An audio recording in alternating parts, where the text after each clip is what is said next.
if you look at our country, I mean, we are spending over $500 million importing rice annually.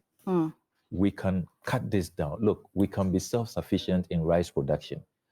Between North Tongu, South Tongu, the Sugakofa area, Central Tongu, Akachi, Ketu North, that enclave, I mean, we have the capacity to produce rice and even export the leftover. We do not have to put the pressure that we put on the currency. The economic challenges we are going through now are structural. It reveals a certain, structural misalignment with the economy. And that is why you only see short-term reliefs, but it always comes back. So it's a boom and bust, boom and bust. We have not been able to put together a strategic vision to transform our country because we are not adding value. We are not changing, the structure of this economy.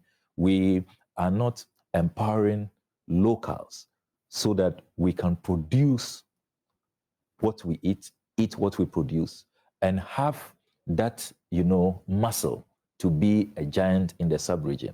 We are virtually, importing everything what we have the capacity here to do. I mean, if you take Japan Textiles, which is also in my constituency, they are currently operating below 30% capacity. I've always asked myself, why is it that companies like Japan Textiles, like Akosombo Textiles, that is just next door in Esojaman, they are my good neighbors, and a few of these textile industries, why is it that we should be importing uniforms from China for our security agencies, immigration, armed forces, police, school kids?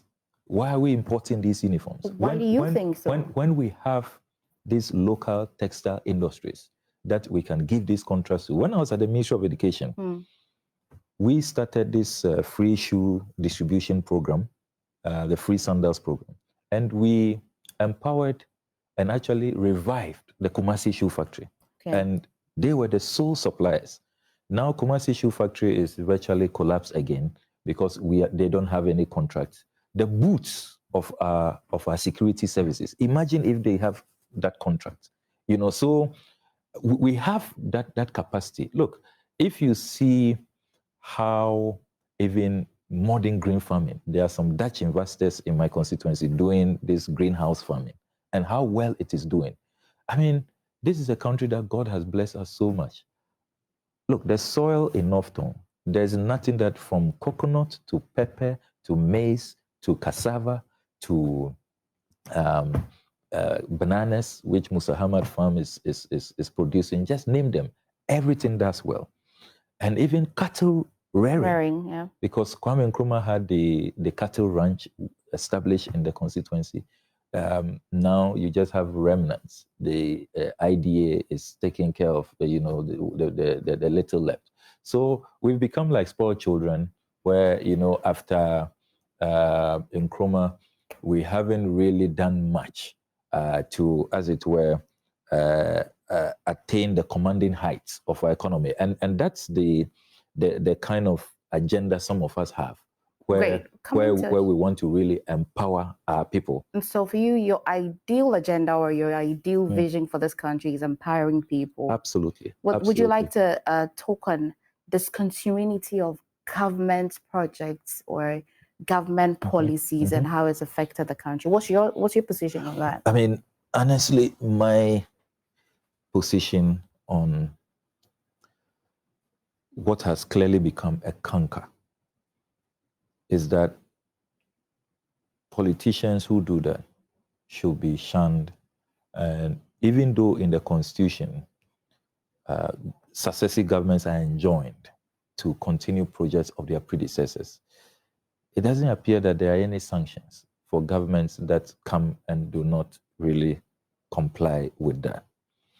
I think the time has come for us to, as it were, put in place in our legal regime more stringent provisions, and it should come with sanctions. I mean, how do you explain, for example, and it's at all levels, a DC comes to power and he wants to have his own projects, he wants to start afresh, when you can use about half of the money that you are using to start fresh projects to complete all the existing projects, existing schools, for example, so that it doesn't matter whether it's shared credit.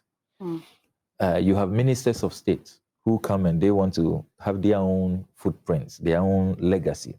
So they will not continue existing projects.